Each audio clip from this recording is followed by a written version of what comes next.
kabrod. Dito po tayo sa aking lovely neighbor. So yan po, kita po natin dalawang magkatabing bulaklak. Ito po yung crab apple para po sa manchanitas. Wala pa pa yan po, sarado pa. Yung katabi niya yung blossom tree, cherry, blossom cherry. So ayan, kabrod. So ito po mga siguro mga May. May mga na po siya, may mga buds na rin po. Yan po yung buds niya. Yan po yung buds na. So po, mag-grafting po tayo nito sa next year. So yan po siya. Sabi po siya ng crab apple. Sabi na nakakain daw yan pero marami proseso bago na. Mahilit lang siya para manchanitas o para manchanitas sa Pilipinas. So ayan po. Magsusubok tayo magtanim nito. Meron, I try to plant it. Maganda. Siya, blossom tree. Blossom cherry. Yan po. Apo, kabro.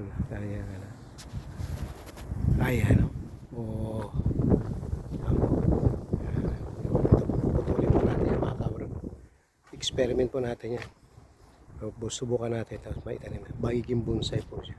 Marami na po. Ito po sa gilid. Subukan po natin bago magsama. Matama. Kabro. Ganda siya pag bonsai lang po. Ayan po yun. Ayan. Ito po yung kabuuan ng puno. Ayan yung malaki. So every once a year lang po ang yan. Ang pruning. Na-pruning ko po siya last year. So ayan po yung buwan sa taas. So once a year po, lahat ng cherry, plum, puro once a year lang. Pero yung mga apple ganito, crab apple, nakatabi niya. Kita yung kala niya po, patay na. Yan po yung tingnan niyo po yung mga buds. Yan po yung ito po yung mga buds. Ayan. Ayan, tumutubo na po, nag-i-start na po siya. So pag flower, kung i-update ko pa rin ako, nagbukas na yung mga flower yan. So ready for na yan, para sa bunga, flower. So ayan po yun. Ito po yung front door. Okay, kabrod, yung mga activity ngayong mag-start ang summer dito sa United Kingdom po, sa England. So lahat po ng mga na-pruning, starting po, tapos po yung spring na po, itatawag lang spring, bulaklakan.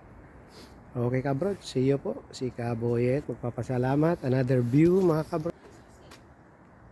Wala akong susi niyan, wala. Saan?